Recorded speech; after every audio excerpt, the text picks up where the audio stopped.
we are. Welcome back to California Gold. I know it's been a while, but we had some issues. And then we had the virus, a couple other things. So we're out here in the middle of nowhere. Otis, check it out. Over there, Mr. Tommy's working on his backhoe. And you can see we got the pond, got the sky, looking pretty nice. Got Otis, a couple other dogs out here. Where are you, Odie? Come here. There he is. Good boy.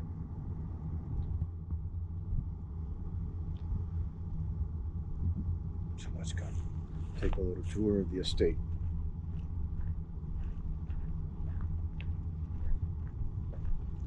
As you can see, we got the pond out there. A little low right now, but we're starting to fill it up.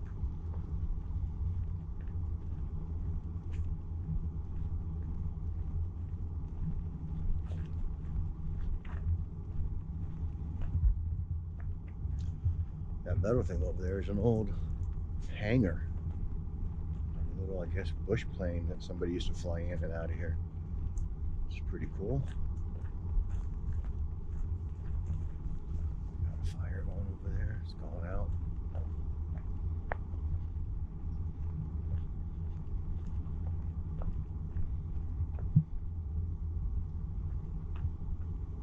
Super muddy. Don't have my boots on.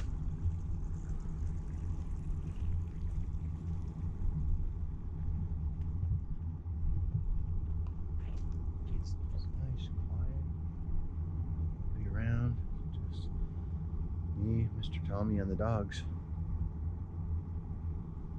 We're working on some stuff here. I'm trying to make a hot tub out of one of these big, well, this thing you bury people in, but they work as a hot tub. We've just got a couple. I think that one over there might work by the boat.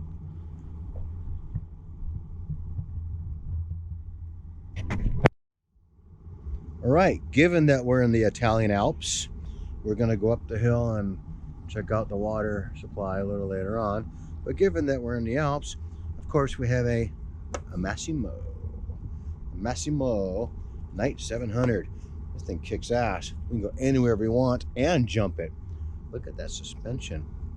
It's heavy duty. Kicks ass. We have a lot of fun. Otis loves to ride in the seat while we're zooming around doing her thing. So that came from one of our patrons, Alex. Thank you, Alex. Couldn't have done it. It's a beautiful vehicle and super durable. Plus we can jump it. And Alex knows that's a lot of fun. Another thing is, since we're up in the middle of nowhere at altitude and nobody around, what you call the wild, you gotta always have something just in case. You know, there's mountain lions, bears, wild pigs, llamas. Some of you might remember the llamas that were here last year. Just in case, it gives you maybe a little something to get some running space time. All right, we're heading up there. There's a water supply that comes down and feeds the valley. So we're gonna go up there through the old pasture and check it out. I guess Otis is already up there.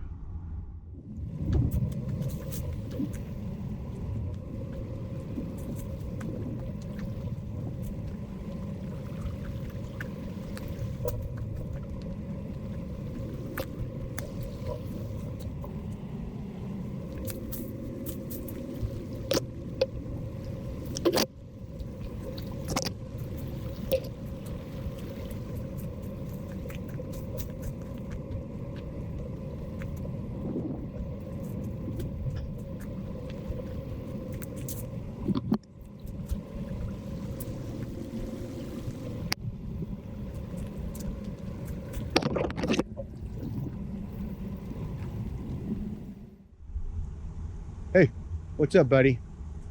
Otis, what's up? How you doing, buddy? So here we are at the water supply. This is sort of put together originally well over 150, 200 years ago, apparently. This is where the water for their various homesteads comes from.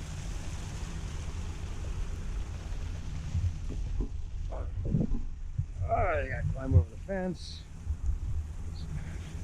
Some kind of secret gate code here. Who knows? So, no, you stay there. Go back. Come on. No, go back. Go. Go to the car. Go. Go. Go to the house. Look at these dogs. Otis is such a good boy. So, what happens is, all this water comes out of a natural spring about 3 miles uphill. Oh, look at that view. So, all this water, as you can see, it goes down to a sort of a catch basin. Up here is a sort of a catch pool that gets, you know, this gets cleaned out once a month or so. Frogs. Oh, look at that. So, what happens is, this ditch right here goes up for 3 miles or more, where the water comes out of a giant natural spring. Now this water flow, it looks like it's a lot. It's not really that much. And what it's doing through all this sort of system, and then this containment pond, and then it goes into separate little canals, I guess you call it, or pipes, which feeds the various homesteads that are here. I don't know what you call them in Italy, but big chunks of land they've been owned for hundreds of years. And since it's a huge natural spring, the water's pretty darn good. And as far as I can tell, there's no cows or giardia or anything like that. But I make sure I boil it before I drink it. But it's really nice.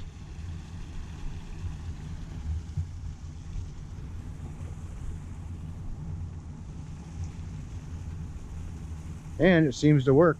And I guess it hasn't changed much in a long time. The pipes are plastic now instead of ceramic or old metal.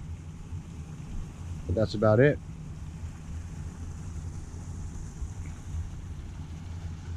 See, that's going that way, that's going that way. There's other ones going this and this. Those pipes are going further down.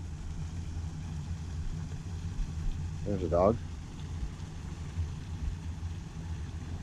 All right, down the hill to show you what else we got.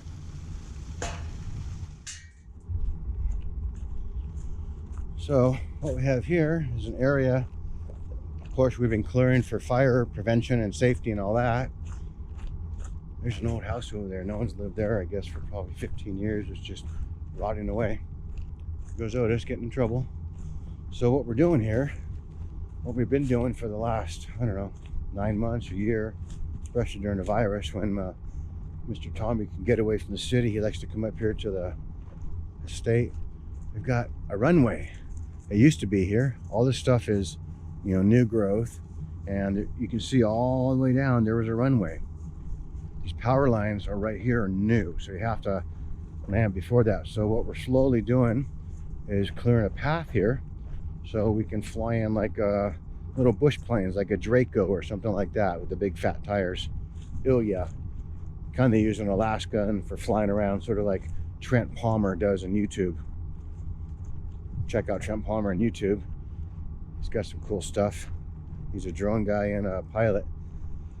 Trent Palmer. Anyways, as you can see here, there's Otis. Odie, come on, no, let's go, get Stick over here. As you can see, we've been slowly clearing a landing spot, and we're gonna clear up that old hangar down there. We can still, of course, obviously, these are widow makers, they call them, because they fall on guys and make them, their wives widows. Guess that's the story. So obviously we got to take down all this stuff. That tree, we're going to clear up that fence. And Tommy's down here working on his backhoe, doing stuff. He's clearing around the pond, and we got some fires going. You can see the smoke. It's a prescribed burn day, so no problem there. Everything's pretty wet, and again, it's probably going to start snowing tomorrow. So this whole area you see now, tomorrow night will probably be covered in at least a couple inches of snow, and over the week it's going to snow even more. Come on, Otis, let's go, let's go. Oh, Odie, get Stick. Let's go.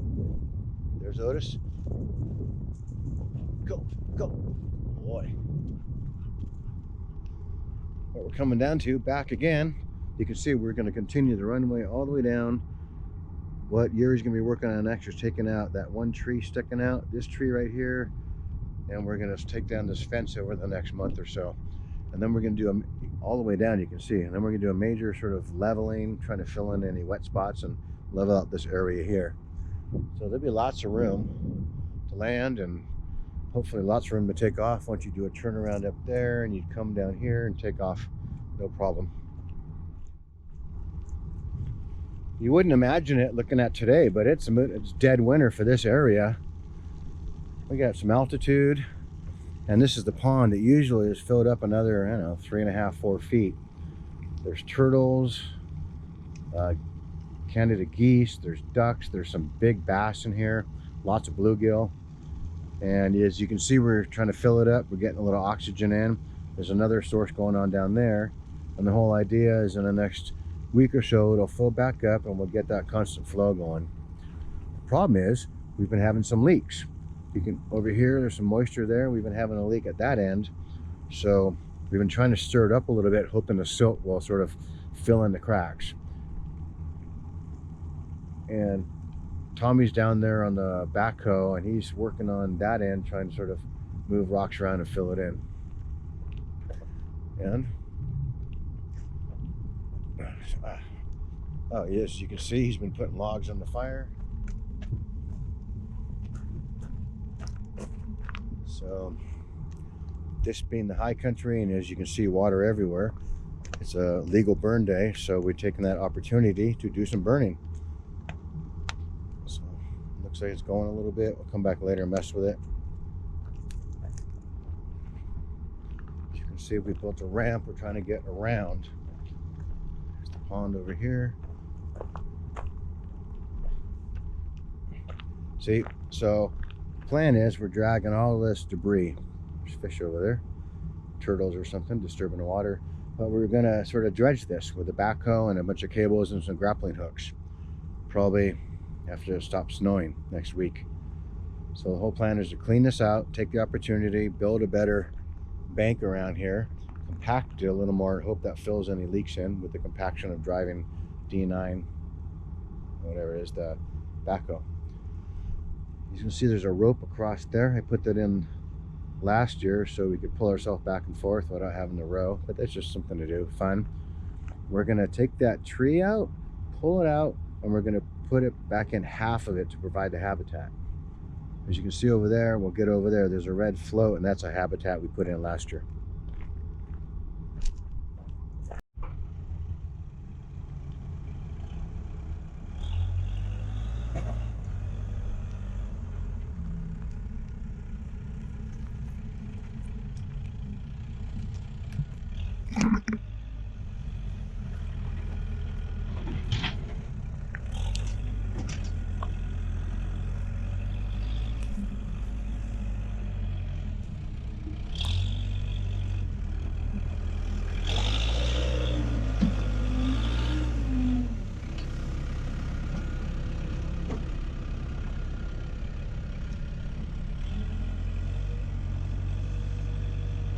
What he's doing here is building. We've been pulling stuff out. You can see here, he's putting up some rocks. He's trying to compact it a bit so he can get up further and higher and you can start pulling stuff out with the grapple hook.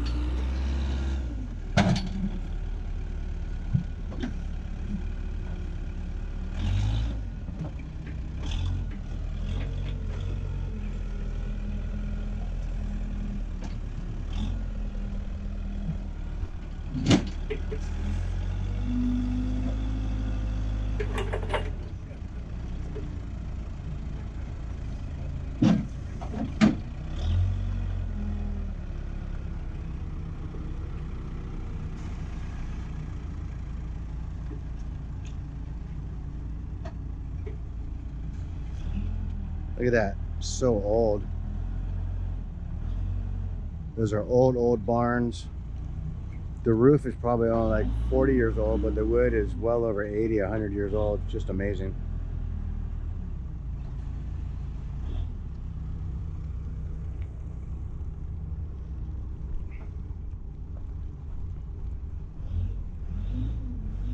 So what we have, aside from the pond, you'll see this little creaky overflow thing right here. This is our sort of our fish holding pond. Pretty sweet. The idea being that if we catch a couple of fatties for dinner and we want to wait a while or a day, we can throw them in a little pond and they're fine. Constant flow, fresh water. We can even feed them. So that's the tour of this little, I guess, high altitude Italian estate somewhere in California.